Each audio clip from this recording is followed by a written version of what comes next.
guys, so we're back and I'm really excited for this episode. But before we get into the vlogging part of how to sage, I just wanted to share with you guys how it's helped me and why I use it and how I use it and so forth. So about 5 years ago, I had broken my back. Yeah, ouch. And throughout that process, I got hooked on oxycodones. But you know, for good reason. I totally needed those painkillers. There's no way you can get through a broken back without some type of help. So, but I never realized that I can actually get hooked on them. I was very naive back then. I wasn't aware. But I started noticing that, you know what, I was taking a little nibble here and there when I was no longer in pain anymore. So I just had to stop, and I made a promise to myself. As soon as 1 year's up of my whole year of recovery, I'm going to hire myself a personal trainer. So I did. And my personal trainer's wife is Taylor Patton, my life coach. So it's funny how, you know, the universe just kind of works with you, and it's crazy how you're just introduced to the right people going along your path. And you know, we were called to each other, my life coach and I, and it's amazing. So she was noticing and seeing, you know, what the process that I was going through, and I was kind of quiet. I didn't really word that I was hooked on these painkillers, but you know, I stopped taking them, and I obviously started going through the withdrawal process. And oh my God, that was just another bump in the road for me in my life, and very, very challenging. But I got through it. With the help of, you know, the processing of using saging and so forth. So right from the bat, I found love with saging. I love the way it feels. I love the way it smells. And I do it about 1 to 2 times a month. And it's just something that just makes me feel right. And, you know, using it now that I lost my father, I mean, I use it like once a week now. It really helps me. It's an old Native American spiritual belief. It used to help, you know, cure the sick and pull out any bad spirits and any bad vibes, any bad energy. So I'm a true believer in it, and I think it's great. I will forever do saging and smudging in my house. So before we get started, I just want you guys to just put your mind to it and think of a mantra, basically an affirmation or a prayer of your desire. It could be anything you want. You know, like in my house, when I lost my dad, it was just, I just wanted to feel peace. I just wanted to be in peace and quiet, and I just wanted to feel normal.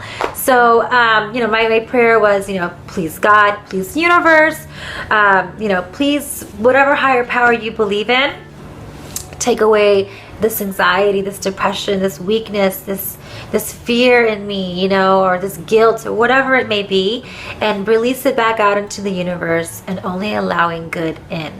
And again, it could be anything of your desire, but just as long as you're telling your universe and you're talking to it and you're letting your universe know that I'm done with this, go away. Only allowing good energy in. So you have to really put your mind to it and put your heart to it. You know, I like to do it in the peace and quiet, but I have also done it with, you know, Zen sounds on my speakers in my living room. Again, it's whatever you feel in your own home. You know, a lot of the times we don't realize how much bad energy we pull into our sanctuary, which is our home. And you know, when you go to sleep at night with your spouse or your loved one, and you know, your kids, whatever it may be, and we're still holding on and pulling that negative energy everywhere we go in our home, in our cars. You know, if we have a bad day at work and we just cannot snap out of it, you know, saging is just the perfect remedy for that, because it really just soothes your soul and it pulls that back out and tells your universe, like, okay, take this away, I'm done with it, and moving on. So I hope it helps you guys. I want to hear all your feedback, so please, please, please let me know. Message and comment, please. I would love to hear your guys' you know, stories and how it helped you, and so forth. So let's get started, and I'm really excited. Let's do it. Hi guys, so here we are. Okay, so we're going to start our sage process. And forgive me, I am actually filming this video on my GoPro because I don't have anybody at home to film me right now, and I really, really, really need to get this out to you guys. So it's fine. You guys can see everything. There's my Christmas tree. There's my bar. Okay, so here is our sage stick, and you can tell mine has been used quite a bit because I use it a lot.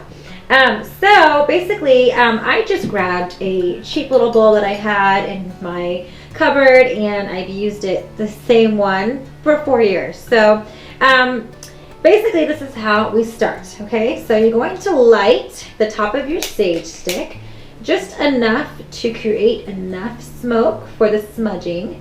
You'll hear that term if you ever look it up or anything like that. Smudging is saging.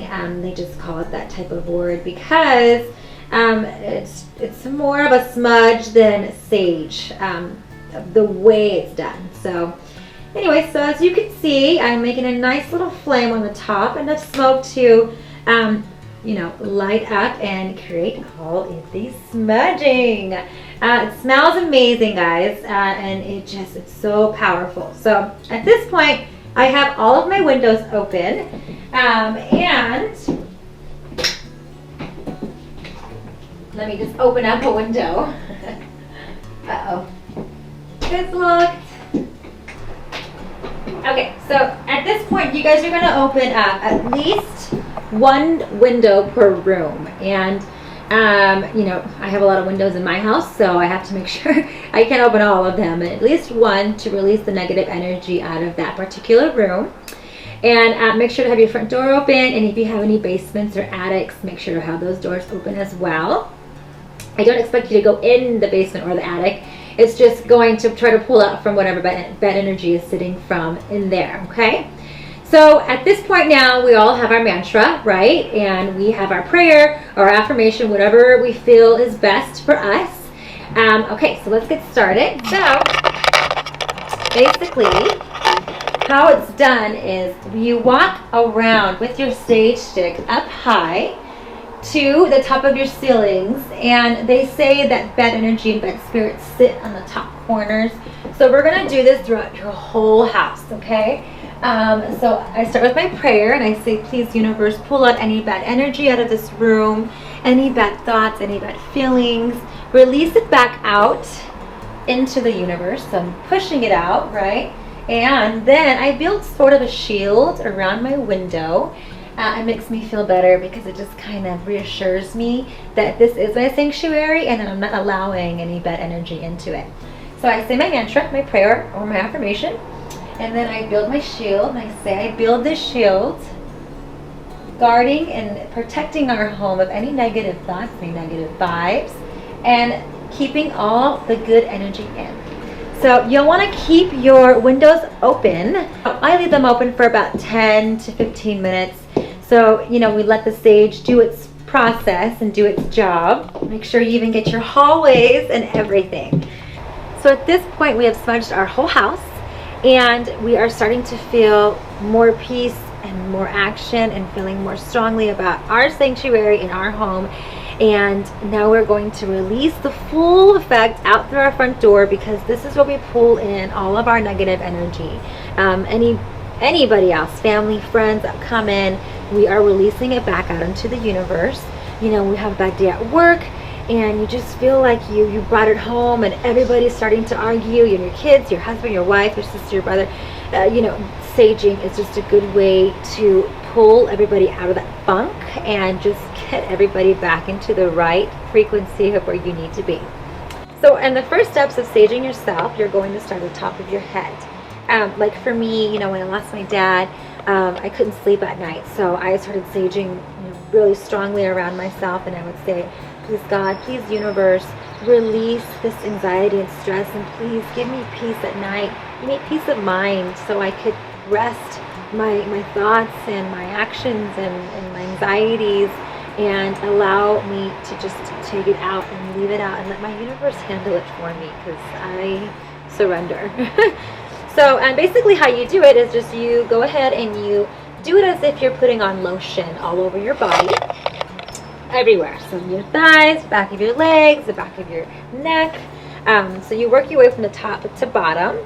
And fun fact is that we hold a lot of our stress in our gut. Funny thing, right? So you've got to make sure you do circle around your stomach, because that's where all of the sicknesses live in and they start in. When I started to really hit rock bottom, I started to get really sick and my liver got inflamed, and oh god, all this stuff just started happening, and I didn't have any clue of why or how, but turned out, after all the medication I had taken and after all the alcohol abuse that I had done to my body was definitely saying something to me. So I always made sure that I get my stomach here, and then make sure at the soles of your feet that you're releasing the final part out. Okay, and then you say your final mantra, and then we start building our shield at our front door. So or hopefully you could see. So you build and you say your last prayer, and you just talk to your universe. Let your universe know that you really feel this way, and that you're ready to just release all the negative thoughts that you've had in the past. This is your sanctuary, and you should be able to have control of that. So this is what it does for me, and this is how I was taught, and I've been doing it for a long time now, I feel like, and it just really helps me. So I only hope it can help you too, and I really want to hear feedback, guys. So please just do me a favor and just really feel it in your heart, really put your mind to it, and know that this will help. And it's not going to be this white light coming through the sky to you right after you do it. It's just going to feel something like you're going to feel clear in your own home. You're going to feel at peace. It takes a lot of courage to share what I have shared so far, and a lot of us hide behind the social media eye, and we all make it seem like our lives are perfect when they're totally imperfect. So I look forward to continue sharing my experiences with you and to help you guys any way I can. So I love you all. Bye guys.